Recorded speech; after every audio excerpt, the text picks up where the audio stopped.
నిన్న అసెంబ్లీలో ఒక ఇన్సిడెంట్ జరిగింది. రేవంత్ రెడ్డి ముఖ్యమంత్రి వచ్చి మాజీ ముఖ్యమంత్రి కేసీఆర్‌కు షేక్ హ్యాండ్ ఇచ్చిండు.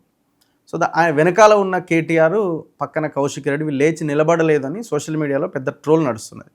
మీకు ఎట్లా అనిపించింది ఆ సీన్? అన్న వ్యక్తిలో వ్యక్తిగత సంస్కారం గురించి మనం ఎంత తక్కువ మాట్లాడుకుంటే అంత మంచిది రగన్న. ఇప్పుడు నువ్వు నాకు మార్కెట్‌లో ఎక్కడో ఎదురైనవు. రగన్న బాగున్నావా అంటే అది నా సంస్కారం. నేను బాగున్నావు అని పలకరిస్తుంటే ముఖం తిప్పుకొని పోవడం నీ సంస్కారం. ఇక దానికి ఎవడేం చేస్తాడు? నేను నిన్ను దొరకబట్టారే నమస్తే ఎందుకు పెడతలేవరా అని కొట్లాడాలన్నా? అంత దిగజారిపోవాలన్నా నేను? నాకైతే అవసరం లేదని అనుకుంటాను. అది వ్యక్తిలో వ్యక్తిత్వాన్ని తెలియజేస్తుంది. పబ్లిక్ ప్లేస్లో ఉన్నప్పుడు నీ బిహేవియర్ ఎట్లుంది అనేది ప్రపంచం అంతా చూస్తుంటుంది. అది నిండు శాసనసభ. ఎవరు ఎట్లా బిహేవ్ చేయాలనేది వాళ్ళ వ్యక్తిత్వానికి వదిలేద్దాం, వాళ్ళ విఘ్నతకే వదిలేద్దాం. ఎందుకంటే వాళ్ళంతా 5-6 సార్లు ఎమ్మెల్యేలు గెలిచిన వాళ్ళు కదా, నేనెంత ఒకసారి గెలిచినోని కదా. వాళ్ళు 179 ఓట్లతోటి వాళ్ళు గెలిస్తే 1700 ఓట్లతోటి గెలిచినోని కదా నేను. నాకు అంత తెలుస్తుంది అరగా. వాళ్ళు పెద్ద సంస్కారవంతులు, అమెరికాలో చదువుకున్నారు, మనం చిన్నలు పల్లెటూళ్ళకి వెళ్ళి వచ్చినాం. మీకు నమ్మకం ఉందా? అంటే అంటే నమ్మకం మీన్స్ మీకేమైనా అంటే బయట ఒక చర్చ కానీ లేకపోతే బీఆర్ఎస్ వాళ్ళు కేటీఆర్ ఫ్యాన్స్, కేటీఆర్ ఖచ్చితంగా ఒక పెద్ద లీడర్, ఒక ముఖ్యమంత్రి అయ్యే ఇది ఉన్నది అనే ఏమన్నా ఒక ఒక ఒక కోణంలో ఆయన కనిపిస్తున్నదా? మనిషి ఆశాజీవి కదన్న, ఆశపడుతున్నాడు. ఆయన తప్పేమని?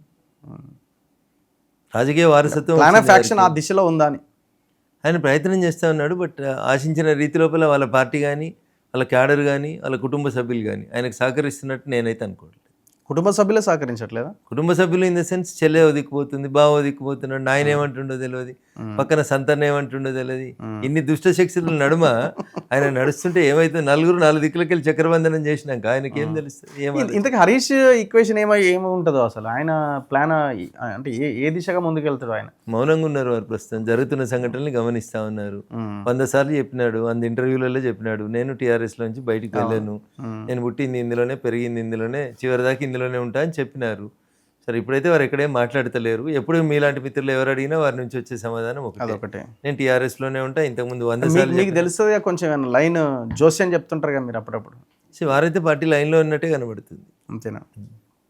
December 31 ఇవాళ ఏం సెలబ్రేషన్స్? ఇవాళ April 1 కాదు కదా, April 1 కాదు కదా, December 31 ఏం సెలబ్రేషన్స్? ఏం లేదు, ప్రశాంతంగా. మీరు జనరల్గా మీ లైఫ్లో మీరు ఏం చేస్తుంటారు? మంచిదని ప్రశాంతంగా పడుకుంటారు. అంతేనా? పార్టీలో అట్లాంటివి ఏమి ఫ్రెండ్స్? నాకేం మంది అలవాట్లేదు, తాగుడు తినడం ఏం అలవాట్లేవు. నేను పోతే వేరే వాళ్ళకి భారంలా ఉంటుంది తప్ప నేనేం ఉపయోగపడుతుంది కాదు. అందుకని నేను ఎవరి కంపెనీ ఇవ్వరా అట్లీస్ట్ అడుగున్న స్టఫ్ అన్న? అట్లా అంత అలవాట్లు నాకు లేవు బేసికల్గా. అవసరం అంతకంటే లేదు. నాకున్న ప్రస్తుత పరిస్థితులు, నాకున్నటువంటి పని ఒత్తిడి, నాకున్నటువంటి సెక్యూరిటీ ఇష్యూస్లలో నేను పోయి తాగి తిని డాన్సులు చేసే స్థితిలో లేను. నాకు చిన్నప్పటి నుంచి అలవాటు లేవు, రేపు కొత్తగా కూడా నేర్చుకునేది.